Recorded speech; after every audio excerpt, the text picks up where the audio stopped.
A Tree Grows in Brooklyn, Chapter 7, Part 2. Thomas Romilly never forgave his daughter. In fact, he never forgave any of his daughters for marrying. His philosophy about children was simple and profitable. A man enjoyed himself begetting them, put in as little money and effort into their upbringing as was possible, and then put them to work earning money for the father as soon as they got into their teens. Katie, at 17, had only been working 4 years when she married. He figured that she owed him money. Romilly hated everybody and everything.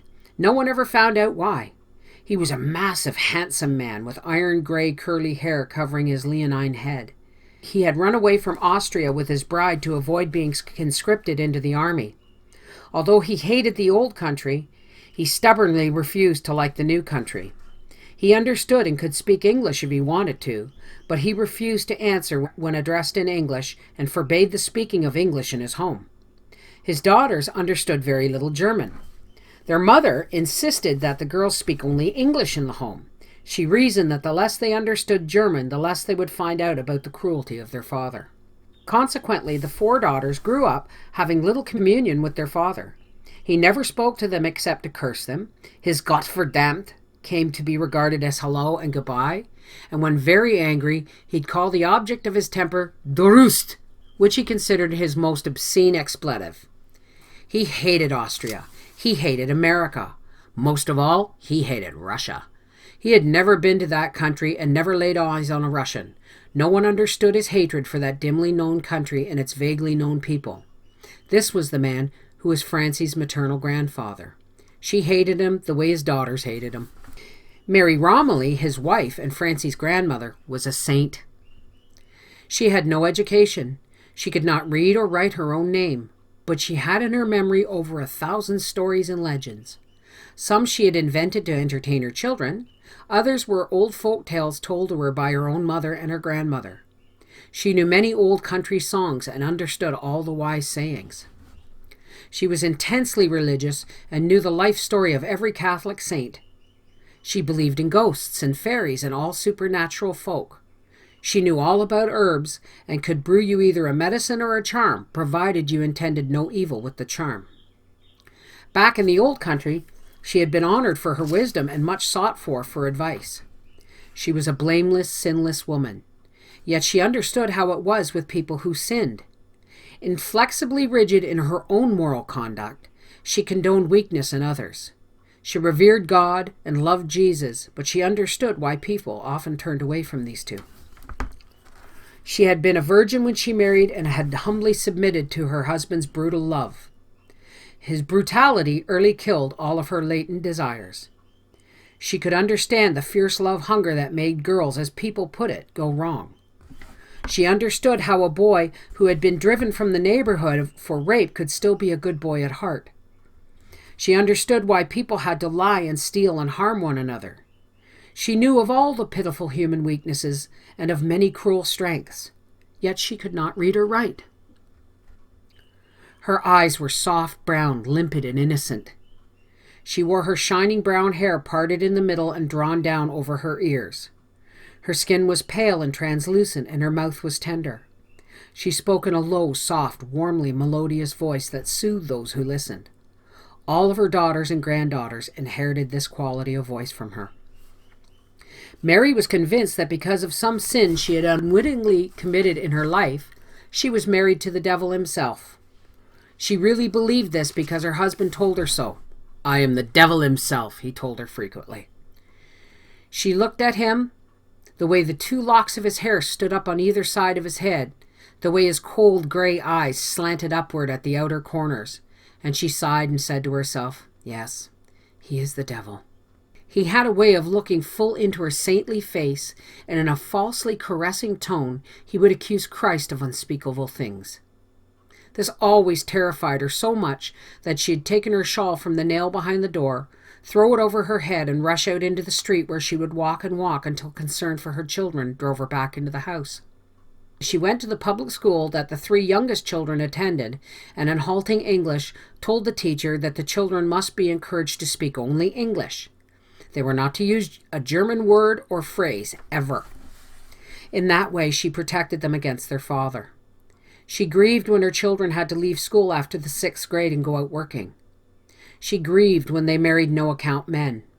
She wept when they gave birth to daughters, knowing that to be born a woman meant a life of humble hardship.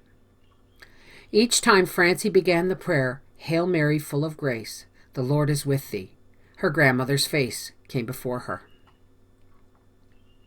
Sissy was the oldest child of Thomas and Mary Romilly. She had been born 3 months after her parents landed in America. She had never gone to school. At the time when she should have started, Mary did not understand that free education was available for people like them.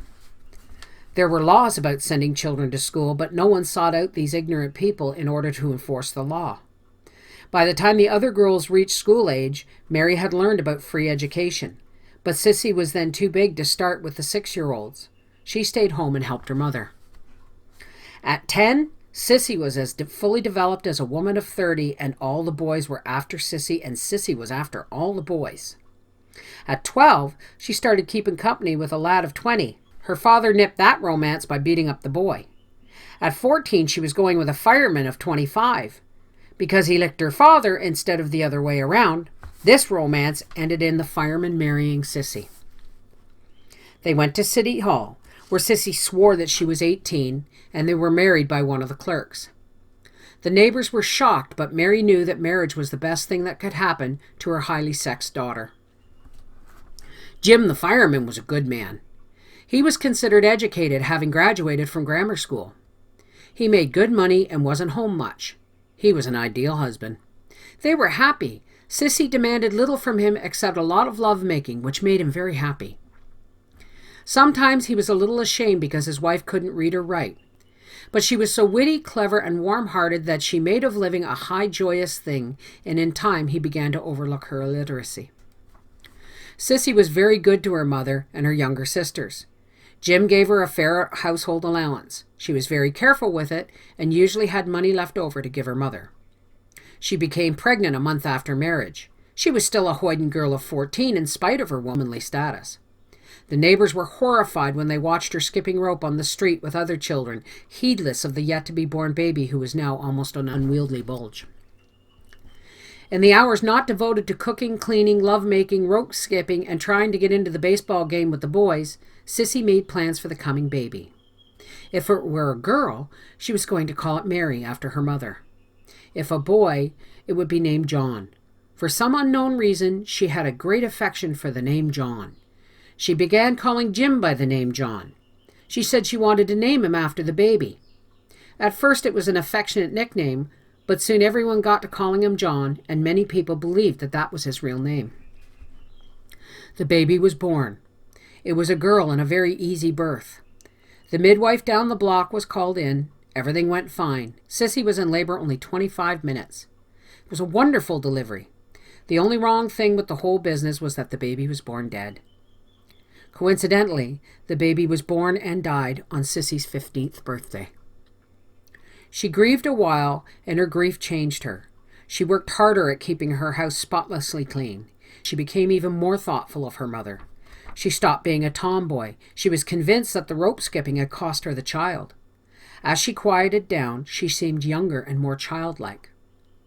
By the time she was 20, she had had 4 children, all born dead. Finally, she came to the conclusion that her husband was at fault. It wasn't her fault. Hadn't she stopped skipping rope after the first child? She told Jim that she didn't care for him anymore since nothing but death grew out of their lovemaking. She told him to leave her. He argued a little, but went finally. At first he sent her money from time to time. Sometimes when Sissy got lonesome for a man, she'd walk past the firehouse where Jim would be sitting outside it with his chair tilted against the brick wall. She'd walk slow, smiling and swaying her hips, and Jim would take unauthorized leave, run up to the flat, and they'd be very happy together for a half an hour or so.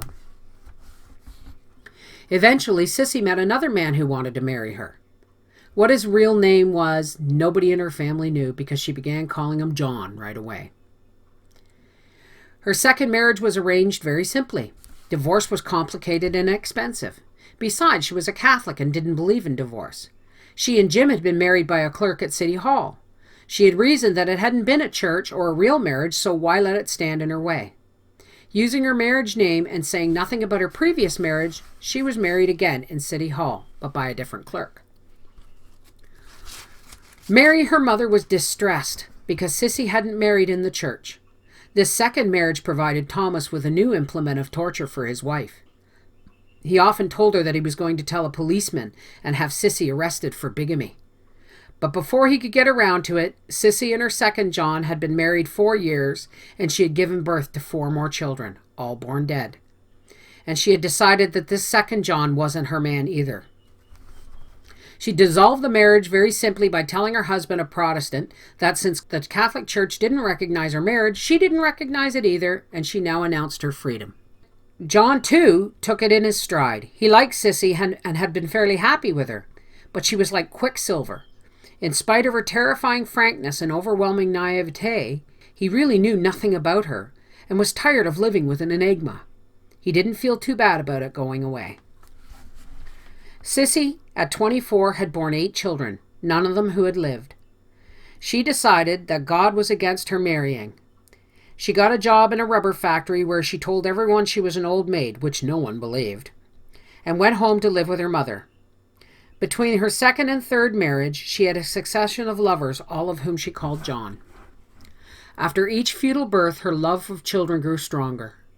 She had dark moods in which she thought she would go crazy if she didn't have a child to love. She poured out her frustrated maternity on the men she slept with, and her 2 sisters, Evie and Katie, and on their children. Francie adored her. She had heard it whispered that Sissy was a bad girl, but she loved her fiercely just the same. Evie and Katie tried to be mad at their erring sister, but she was so good to them that they couldn't hold out against her. Soon after Francie was 11, Sissy married for the 3rd time at City Hall. The 3rd John was the one who worked in the magazine company, and through him Francie had those fine new magazines each month. She hoped the 3rd marriage would endure because of the magazines.